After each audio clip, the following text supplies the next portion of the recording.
අද මම ඔයාලට අරන් ආවා ලංකාවේ තාමත් ලස්සන සීපාද කන්ද ගැන පොඩි විස්තරයක්. ඔයාලා මගේ channel එක තාම subscribe කරලා නැත්නම් උතන තියෙන subscribe button එක ඔබලා bell item එක touch කරන්න. ඒතර ඔයාලට මම වීඩියෝ එකක් දාපු ගාම වීඩියෝ බලන්න පුළුවන්. අද මම ඔයාලට අරන් ආවා කිව්වේ සීපාද කන්ද ගැන පොඩි විස්තරයක්. සීපාද කන්ද ලංකාවේ මධ්‍ය මහා සබරගමු අතර පිහිටා ඇත.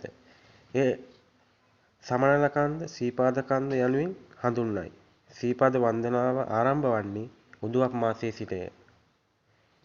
ඒ ආරම්භයේ සිට අපේ බෞද්ධ සදහවතුන් බෞද්ධ පින්වතුන් බොහොමයක් වත්පිළිවෙත් කර තමා සීපාද වන්දනාව ආරම්භ වන්නේ.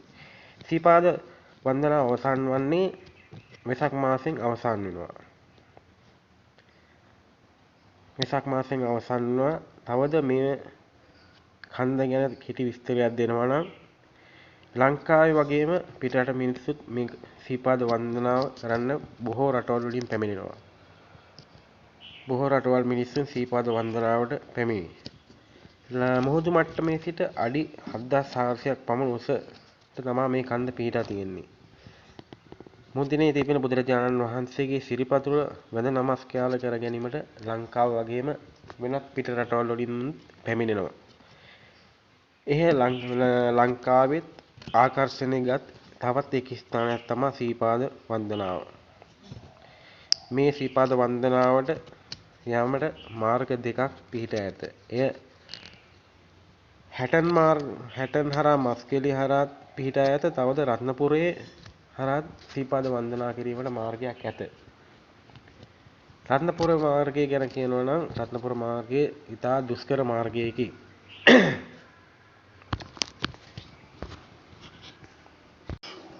ඉතින් යාළුවනේ මස්කෙලිය හරහා මේ මාර්ගය පිහිටා ඇත.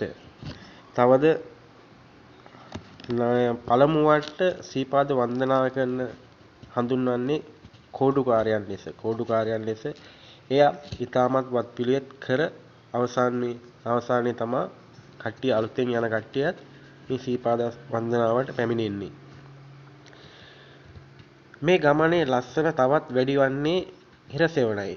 සඳහා භාගයේ යන විට හිරසෙවණ ලස්සන දැක ගන්න පුළුවන්. සඳහා භාගයේ යන විට ඒ හිරසෙවණ ලස්සන මිසුන්න බලා ගන්න පුළුවන්. අපි ඉතිහාසයට යනකොට ඉතිහාසය අනුව 1058 1114 අතර කාලේ පළවන විජයබහ රජතුමා මෙම කන්ද නැංග පළමු කෙනා බව අපි කවුරුත් දන්නවා. සීපාද වන්දනාව කිරීමට පටන් ගත්ත කාලෙදී ශ්‍රී ලංකාවේ ලොකුම ගංගා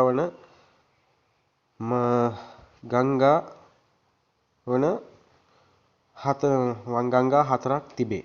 එකක් මහවැලි ගඟ, අනිත් ගඟ කැලණි ගඟ, අනිත් ගඟ වලවේ ගඟ, කළු ගඟ. මේ සියලු ගංගා මේ කන්ද වටා රැඳෙයි. තවත් ලස්සන කරයි. පළවන මල්වර රජතුමා තමා මේ කන්ද ඉස්සරම තරණය කරපු.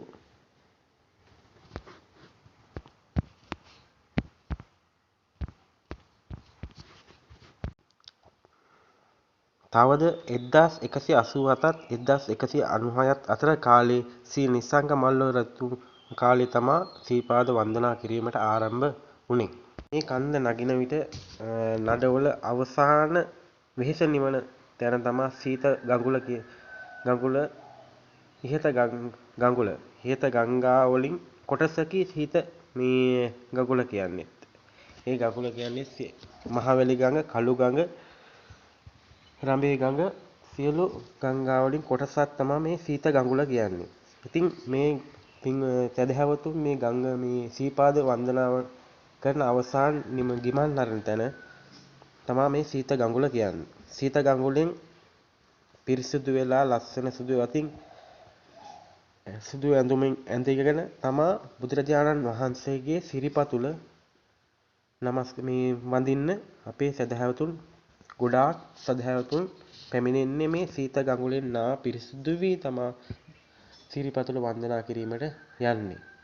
ඉතින් මගේ වීඩියෝ එක හොඳයි නම් ඔයාලා මාව සබ්ස්ක්‍රයිබ් කරලා අනිකුත් වීඩියෝ බැලීම බෙල් අයිකන් එක ටච් කරන්න.